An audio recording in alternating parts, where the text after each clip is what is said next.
जिसने ये पद बनाया है उससे पूछा जा सकता है कि अगर कोई ज्ञानी है तो बिन जाने क्यों लिखा। ज्ञानी शब्द का अर्थ ही होता है जानने वाला। तो जानने वाला नहीं जानता, ऐसा तो संसार में कोई नहीं बोलता।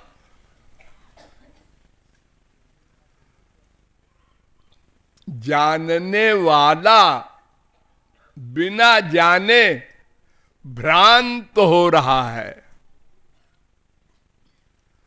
ऐसा क्यों लिखा? अरे अगर बिन जाने है तो अज्ञानी है, और अगर जानने वाला है तो फिर बिन जाने कैसे?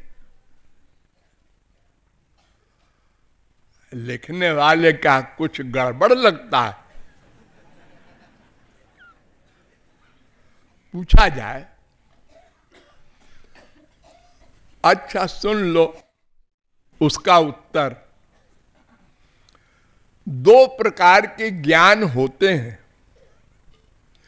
एक भगवान संबंधी ज्ञान, एक माया संबंधी ज्ञान।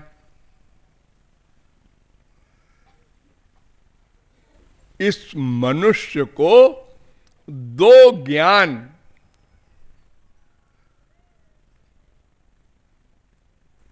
सामने है।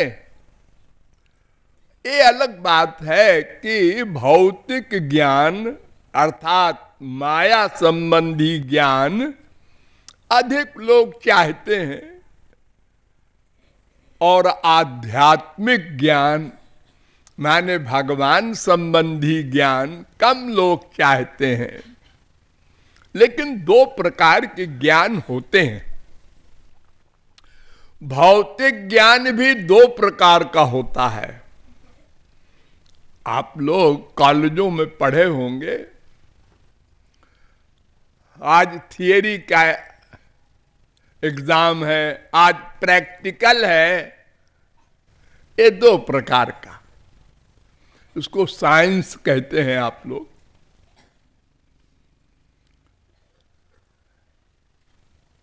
एक शाब्दिक, एक क्रियात्मक, दो प्रकार का ज्ञान होता है। भौतिक, इसको आप लोग खूब जानते हैं, ये हमारा सब्जेक्ट नहीं। अब भगवत ज्ञान की ओर आइए। भगवत ज्ञान तीन प्रकार का होता है।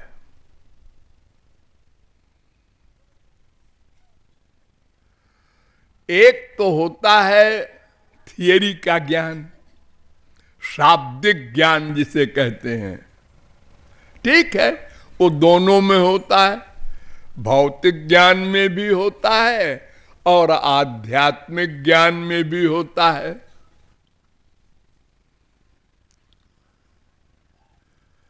इस समय आप लोग जो ज्ञान प्राप्त कर रहे हैं यही थियोटिकल ज्ञान है, शाब्दिक ज्ञान है।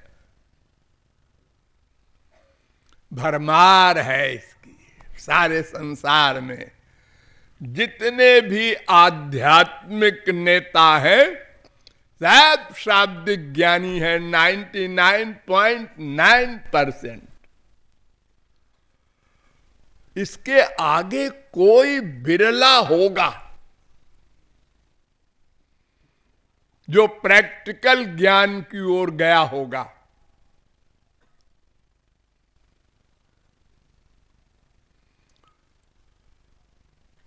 तो शाब्दिक ज्ञान किसका है, यहां भी समझने की बात है। भगवान के दो रूप होते हैं।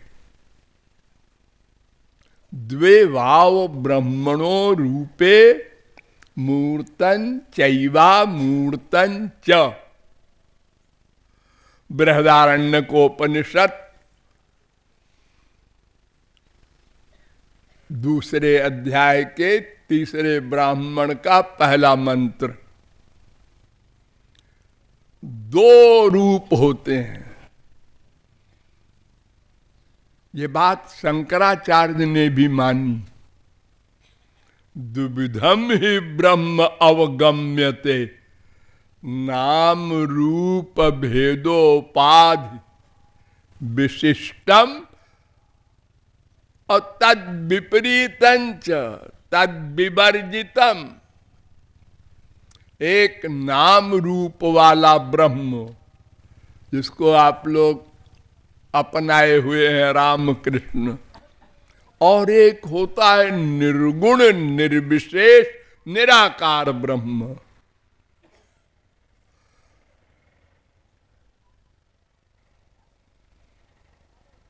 तो निर्गुण निर्विशेष निराकार ब्रह्म कुछ करता वर्ता नहीं,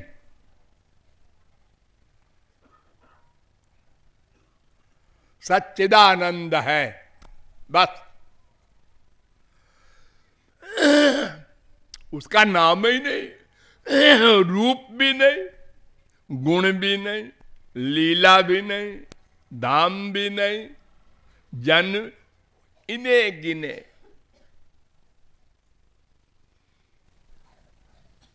तो निर्गुण निर्विशेष निराकार ब्रह्म के मानने वालों को ज्ञानी कहा जाता है। तो निर्गुण निर्विशेष निराकार ब्रह्म संबंधी थ्योरिटिकल ज्ञान, और दूसरा होता है सगुण सविशेष साकार ब्रह्म राम कृष्ण आदि का थ्योरिटिकल ज्ञान। ये ज्ञान थियरी वाले सब के आवश्यक है, उसके बिना काम नहीं चलेगा। सिद्धांत बोलिए चित्ते ना कर औलस। महाप्रभु ने कहा तत्व ज्ञान के बारे में आलस्य न करना। ये न कहना अरे हमें लेक्चर फैक्चर नहीं सुनते। जब तक तत्व ज्ञान नहीं होगा तो आप आगे बढ़ ही नहीं सकते प्रैक्टिकल में। फिर तो आप पागल हो जाएंगे या तो घोर नास्तिक हो जाएंगे। जैसे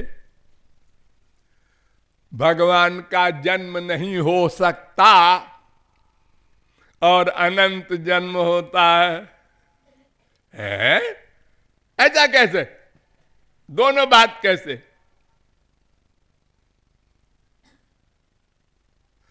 भगवान की कोई इच्छा नहीं है और बड़े काम करते हैं, सृष्टि करते हैं, सृष्टि में प्रवेश करते हैं, सब जीवों के साथ एक एक रूप से उसके हृदय में बैठते हैं, उसके अनंत जन्मों के कर्मों का हिसाब करते हैं, उसके वर्तमान कर्म नोट करते हैं, उसके प्रारब्ध कर्म का फल भोगवाते हैं, और सगुण साकार अवतार भी लेते हैं, मारधाड़ वगैरह भी करते हैं, और बड़ी बड़ी बातें करते हैं। मनुष्य क्या करेगा? 16,108 ब्याह। अरे मान लो कोई कर ले आदमी, एक एक स्त्री के 10-10 बच्चे, मान लो ये भी कर ले कोई, और सबको मरवा दिया मुस्कुराते हुए। ये तो कोई नहीं कर सकता। अपने ही बच्चे को मरवा दे, एक भी न बचे, दिया बाती को भी। और फिर इतने बड़े आश्चर्य, काम रहित बच्चे हो रहे, क्रोध रहित करोड़ों मर्डर हो रहे, लोभ रहित करोड़ों वर्ष राज्य कर रहे हैं सारी पृथ्वी के। ये तमाम बातें विरोधी है ना।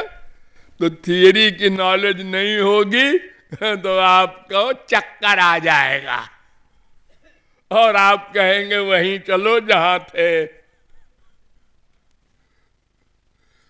न विश्व में कोई भगवान है, न कोई महापुरुष है।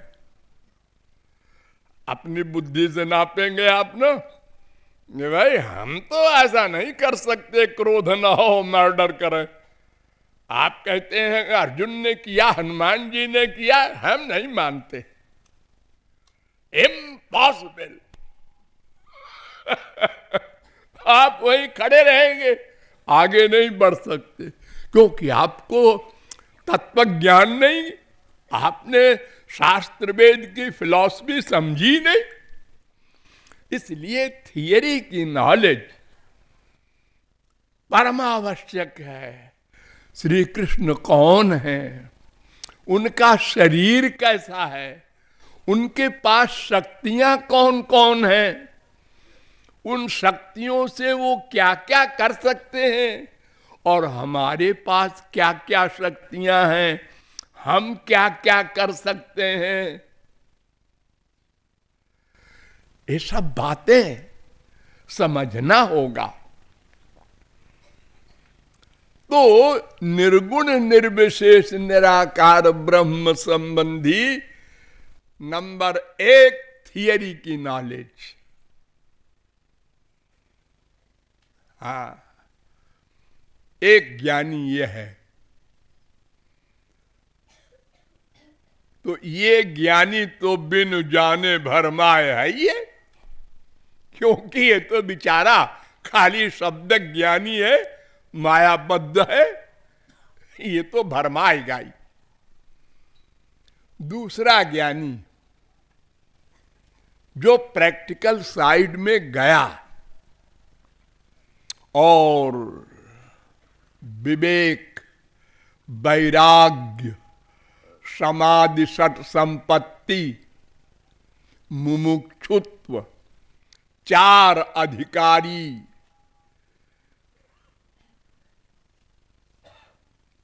भी बना, फिर श्रवण, फिर मनन, फिर निदिध्यासन, फिर समाधि, यहां तक चला गया।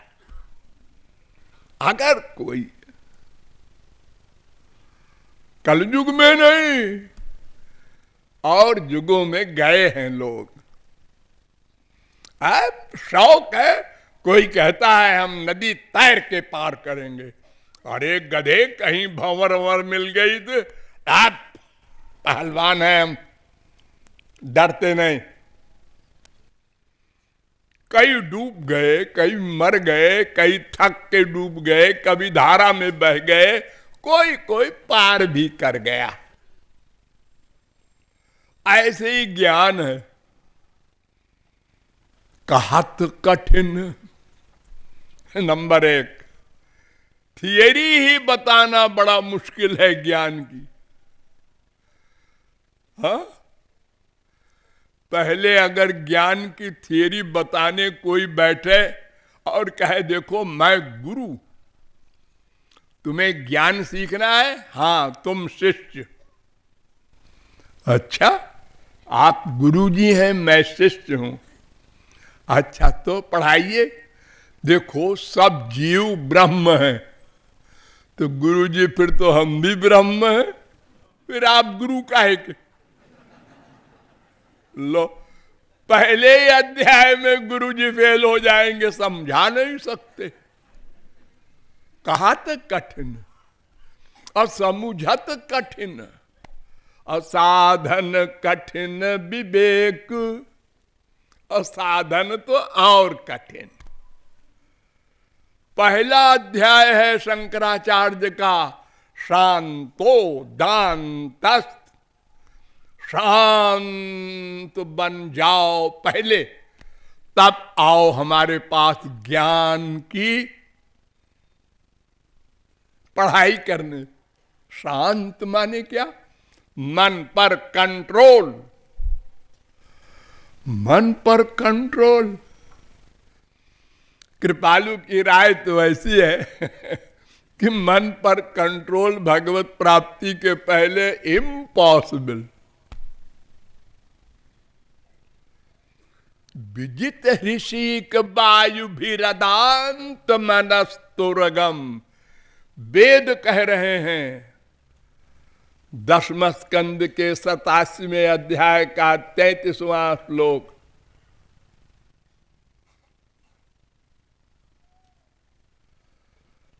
इंद्रियों पर कंट्रोल कोई योगी ज्ञानी कर ले, मन पर नहीं कर सकता।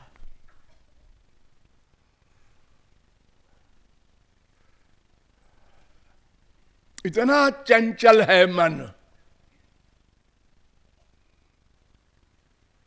बड़े बड़े योगी इंद्र मुनि इंद्र भ्रष्ट हो गए, इतिहास भरा पड़ा है। सृष्टि करने की शक्ति जिसमें है, भगवान में। नंबर 2, विश्वामित्र ने कर दिया, नया स्वर्ग बना दिया और त्रिशंकु को उसमें इंद्र बना दिया। इतनी पावर, लेकिन मन पर कंट्रोल नहीं रहा और अप्सरा में फेल हो गए। नंबर 2, वशिष्ठ के मर्डर के लिए फरसा लेकर उनके आश्रम के पीछे रात को 12 बजे बैठ गए। ये राग और द्वेष दोनों देखो। राग अप्सरा में आसक्ति, द्वेष वशिष्ठ का मर्डर करने के लिए। ये तो बाई चांस वशिष्ठ बच गए। क्या किस्सा हुआ, जब बैठे थे मारने के लिए कुटी के पीछे, तो उसी समय अचानक वशिष्ठ की बीबी ने पूछा वशिष्ठ से कि दुनिया में सबसे बड़ा तपस्वी कौन है इस समय? तो वशिष्ठ ने कहा विश्वामित्र है। अरे वो तो आपका दुश्मन है, बार बार हमला करता है आपके ऊपर। हाँ, बस यही तो उसमें एक गड़बड़ी है। अगर ये गड़बड़ी वो समाप्त कर दे तो उसके बराबर कोई तपस्वी नहीं। तो सुन लिया विश्वामित्र ने कि मेरा इतना बड़ा दुश्मन मेरी तारीफ कर रहा है अपनी श्रीमती से, और मैं क्रोध के कारण लक्ष्य को नहीं प्राप्त कर सका। द्वेष, दुश्मनी। बाहर आया, खटखटाया, फरसा रख दिया चरणों में। महाराज क्षमा करो, हम आपको मारने आए थे। उन्होंने कहा तुम क्षत्रिय हो, तपस्वी हो, जाओ ब्राह्मण हो जाओ। इसी क्षण ब्रह्मर्षि कर दिया उनको। तो ये मन इतना भयानक है। क्षणम आयाति पातालम, क्षणम याति नभस्थलम। एक क्षण में पाताल और आकाश कहां कहां चला जाता है। आप बैठे हैं चित्रकूट में, सोते हैं आप, तब आप देखते होंगे कहां कहां जाता है। जंप किया और पहुंच गए वहां, उसको मारा, उसने हमको मारा, हमारा सिर कट गया, कट के वहां गिरा, मैं देख रहा हूं।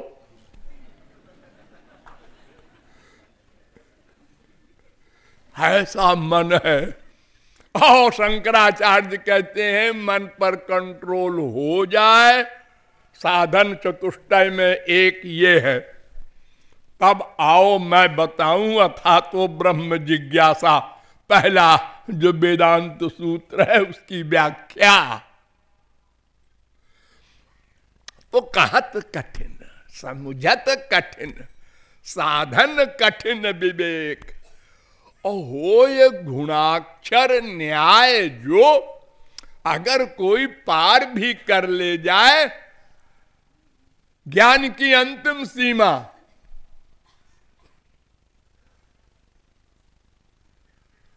तृप्ति। 7 भूमिकाएं होती हैं ज्ञान में। तो अंतिम भूमिका तृप्ति, फिर पतन हो जाएगा। ये नेरबिंदाक्ष विमुक्त मानिनस् त्वय्यस्त भावा दविशुद्ध बुद्धया आरुह्य कृच्छ्रेण परम पदम ततः पतन्त्यधो। वो नीचे को गिर जाता है, ऊपरी सीमा पर पहुंचने के बाद भी उसका पूर्ण पतन हो जाता है। वो कौन सी है अंतिम सीमा? ध्यान दो। तो अंतिम सीमा ज्ञान की है आत्मज्ञान। आत्मज्ञान यानी मैं, हम लोग जीव है ना, इसका ज्ञान प्राप्त कर लिया, प्रैक्टिकल, और समाधि में चला जाता है। अब अपने को देह नहीं मानता। हम लोगों में यही तो भूल की और फल भोग रहे हैं, अपने को देह मानते हैं। और वो अपने को देह नहीं मानता, समाधि में जाकर अपना अनुभव करता है आत्मा का। आत्मा आनंद ब्रह्म का अंश है ना, तो उस आनंद का अनुभव करता है समाधि में। सारे संसार का आनंद निछावर है, इतना आनंद मिलता है समाधि में। और वो समझ बैठता है बस बस बस, मिल गया सब कुछ। ये धोखा, अभी सब कुछ नहीं मिला मिस्टर, आप भूल रहे हैं। अभी तो अंश मिला है आनंद का। असली आनंद तो ब्रह्मानंद है, आत्मानंद नहीं। और अभी माया भी नहीं जाएगी। देखो, 3 प्रकार का आवरण होता है। असत्वापादक आवरण, अभानापादक आवरण, अनानंदापादक आवरण। तो थियरी के नॉलेज से तो असत्वापादक आवरण समाप्त, और आत्मज्ञान से समाधि वाला, उससे अभानापादक आवरण भी समाप्त। पृथ्वी, जल, तेज, वायु, आकाश और अहम, इसको आप क्रॉस कर गए। अभी आगे 2 बचे हैं, एक महान और एक माया, प्रकृति। ये दोनों नहीं गई, ये केवल भगवान की कृपा से जाती हैं। किसी साधन से माया नहीं जा सकती। कोई साधन नहीं है ऐसा जिससे माया चली जाए। कर्म, ज्ञान, भक्ति कुछ नहीं है। ये सब क्या करेंगे? अंतःकरण को शुद्ध कर देंगे बस। इसके आगे तो भगवान की कृपा से माया जाएगी। जो भगवान के शरणापन्न हो जाएगा उस पर कृपा कर देंगे। तो वो अनानंदापादक आवरण जो है वो अभी है, इसलिए वो फिर माया में फंस जाएगा। काम, क्रोध, लोभ, मोह से परे नहीं हुआ, 84 लाख में घूमेगा। अनंत जन्मों के उसके संचित कर्म भस्म नहीं होंगे। तस्मिन् दृष्टे परावरे, वेद कहता है।